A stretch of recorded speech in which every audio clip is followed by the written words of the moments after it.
Hello students, today I am going to start a new chapter of class 11th Political Theory, chapter 3 Equality, part 5th. Please do like and subscribe my channel so that you can get more further updates. So we were in the page number 44. How can we promote equality? तो ये भी बहुत interesting topic है कि कैसे हम अपनी equality समानताओं को साथ में रख सकते हैं. तो we have already noted some of the basic differences among the socialists and the liberals of the most desirable way of achieving the goal of equality. तो अभी समानताओं का उद्देश्य है और इसको हमें पाने के लिए एक समाजवादियों और उदारवादियों के बीच में कुछ बुनियादी मतभेदों पर चर्चा करनी होगी. जैसे कि क्या मेरिट्स हैं, क्या लिमिटेशंस हैं, क्या इनके प्रिंसिपल्स हैं, क्या इनकी पॉलिसीज़ हैं. तो ये एक सोशलिज़म भी बहुत अच्छा टॉपिक है कि व्हाट इज़ सोशलिज़म. ये आपके उसमें चैप्टर पेज नंबर 44 में ऊपर ब्लॉक में दिया हुआ है कि समाजवाद आखिर है क्या. Socialism refers to a set of political ideas that emerge as a response of inequality present in and produced by the industrial capital economy. तो देखो, समाजवाद एक असमताओं का जवाब है और कुछ राजनीतिक विचारों का समूह है. ये खासकर वह असमताएं हैं या एक तरीके की अर्थव्यवस्था में पैदा हुई है, उसके बाद ये बनती चली गई. So socialism is an equality and distribute resources जस्टिसली.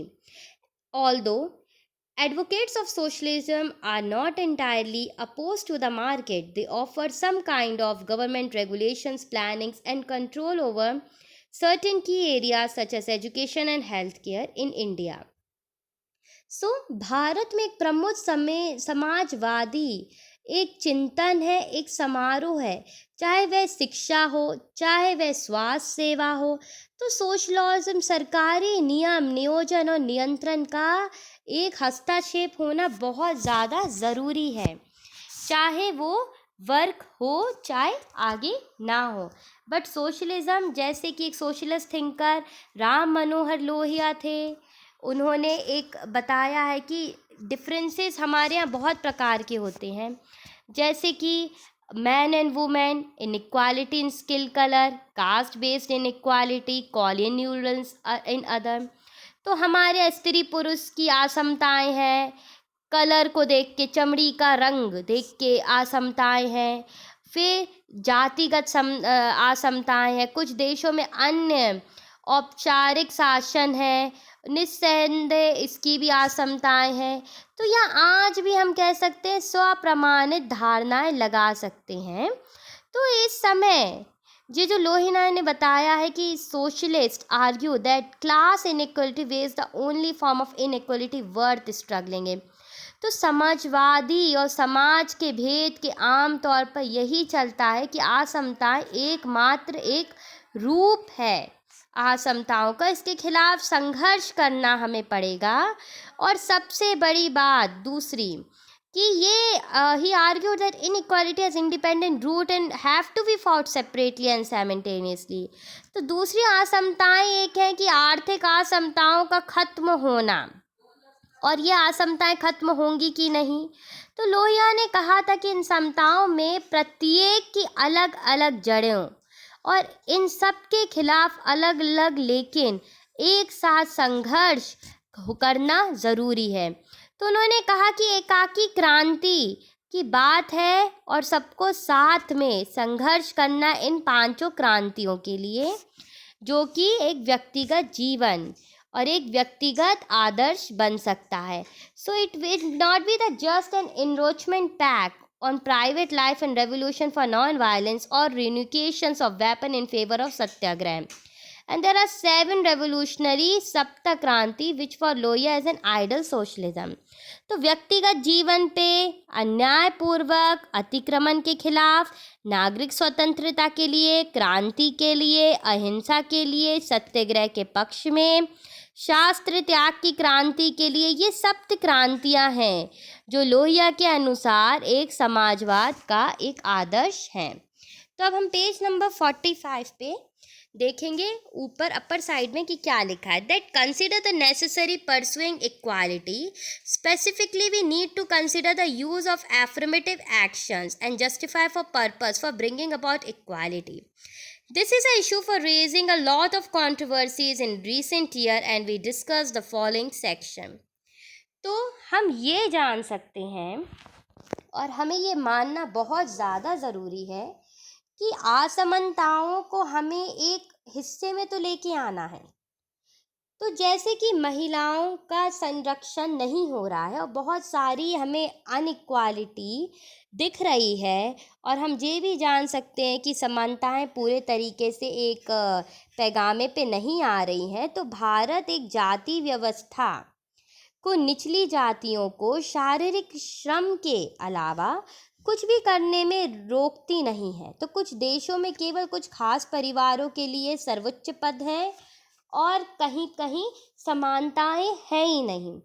तो क्योंकि बहुत सारे अर्थव्यवस्था और कानून का समर्थन प्राप्त है, इसलिए यह ज़रूरी होगा कि सरकार और कानून असमानताओं की व्याख्या और व्यक्तित्व को संरक्षण देना बंद करें। तो हमारा संविधान ने भी यही किया है। संविधान धर्म, नस्ल, जाति, लिंग या जन्म स्थान के आधार पर भेदभाव करने का निषेध करता है। हमारा संविधान छुआछूत की प्रथा, अनमूल्य कारण अधिकतर रूप से बंद करने की घोषित न करता है, चाहे वह एक जाति हो या वह एक नस्ल हो, धर्म हो, लिंग हो, अध्याय हो। तो ये कानून का समान वर्ताव होना बहुत ज़्यादा इसमें ज़रूरी है। तो अब हम आगे देखते हैं एस्टैब्लिशिंग फॉर्मल इक्वालिटी। तो कैसे भेदभाव को हम एक समानता में लेकर आ सकते हैं। तो इसका सबसे बड़ा स्टेप हमने देखा, सबसे पहले इक्वालिटी। जैसे कि हम देख चुके कि समानताओं के सिद्धांत को बदलने की बहुत ज़्यादा ज़रूरत है। कानून को, प्रतिक्रियाओं को, चाहे वो एक सोशल प्रिविलेज हो, इकोनॉमिक प्रिविलेज हो या political inequality all over the country, it should be protected. हमें अपने अधिकारों को बचाना है। And by the customs and legal system prohibited some section of society from enjoying certain kinds of opportunity and reward. तो ये एक तरीके से हमें बचना है और लोगों को एक उदाहरण देना है, चाहे वकीलों का हो, सार्वत्रिक स्थानों का हो, रैंप का हो। तो ये right to vote in a large number of countries. तो women were not allowed to take up many professional activities. The caste system in India prevented schools from the lower caste and doing nothing except manual labor. In many countries, only people from the small families can occupy high position. Attainment of equality require that all such restrictions or privilege should be brought at the end. Since many of these systems have the sanction of law, equality requires that the government and the law of the land should stop protecting these systems of inequality. This is constitution. Thus, and a constitution should be grounded of religion, race, caste, sex, place, birth. A constitution also abolish the practice of untouchability. Most modern constitution, democratic government have formally accepted the principle of equality and incorporated in an identical treatment by law to all citizens without any regard of the caste, race, religion and gender. तो हमें ये ध्यान रखना है कि कैसे हम लोगों की भावनाओं के साथ खेल नहीं करें, या कभी भी जैसे महिलाओं के साथ जैसे कि हमने उस टाइम फेमिनिज़्म की भी बात करी, तो एक बार फेमिनिस्ट का और थोड़ा मैं पक्ष और बताना चाहती हूँ कि ये एक समान अधिकार है फेमिनिज़्म, और ये इसका राजनीतिक सिद्धांत भी है कि पुरुष और नारीवाद को एक माना जाए। नारियों को पुरुष से भिन्न नहीं करा जाए कि स्त्री अलग है, पुरुष अलग है। तो स्त्री पुरुष असमताएं पितृ सत्ता या एक परिणाम हो जाता है, और एक सामाजिक, आर्थिक और संस्कारिक व्यवस्था में भी बहुत ज़्यादा एक अनइक्वालिटी लेके आता है। तो पुरुष को स्त्री से अधिक महत्व और शक्ति दी जाती है हमारे समाज में, और मान्यता ये भी है आधारित कि पुरुष और स्त्री प्रकृति से भिन्न हैं। तो ये भिन्नता समाज में उनकी असमताओं की स्थितियाँ नहीं है, ये भगवान ने उनको ऐसे बनाया है। तो चाहे वो लिंग हो, चाहे प्रतिलिंग हो, या एक तरीके से हम कह सकते हैं कि औरत या मर्द के बीच में सामाजिक भूमिकाओं में हम देखते हैं समाज एक गढ़ नज़र आता है।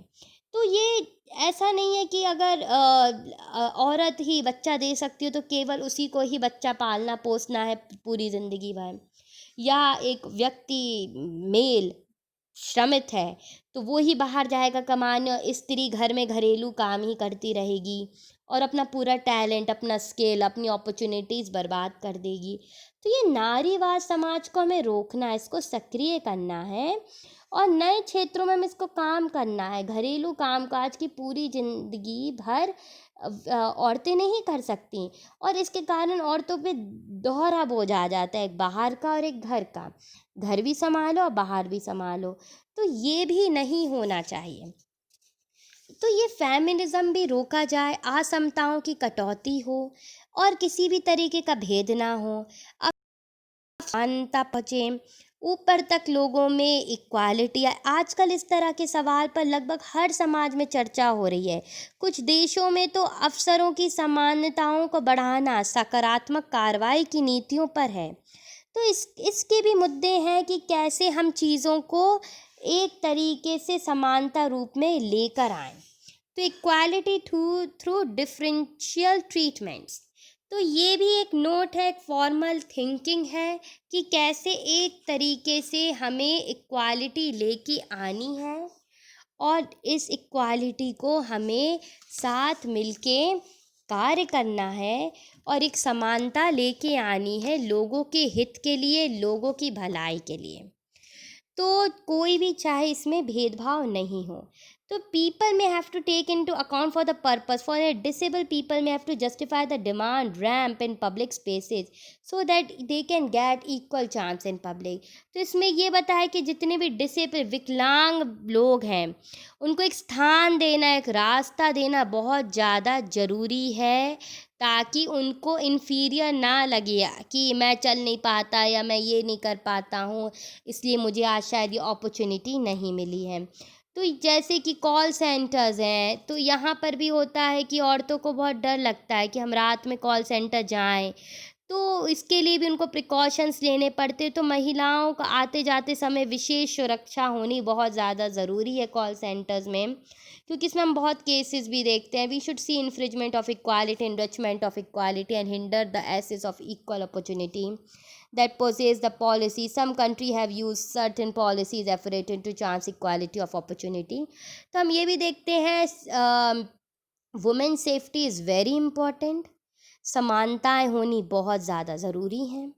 वुमेन्स को भी एक राइट मिलना चाहिए, लगभग जो हर समाज में हम कहते हैं एक सकारात्मक कार्रवाई, अपॉर्चुनिटी, वो भी मिले और एक एफर्मेटिव एक्शंस हों, उनके लिए भी पॉलिसीज़ फ्रेमवर्क बनाया जाए, रूल्स एंड रेगुलेशंस हों उनके लिए भी। तो इसके बाद एक नेक्स्ट टॉपिक आता है एफर्मेटिव एक्शन। ये पेज नंबर 47 में आपकी बुक में है। ये मैं नेक्स्ट पार्ट में इसको एक्सप्लेन करूँगी। Thank you.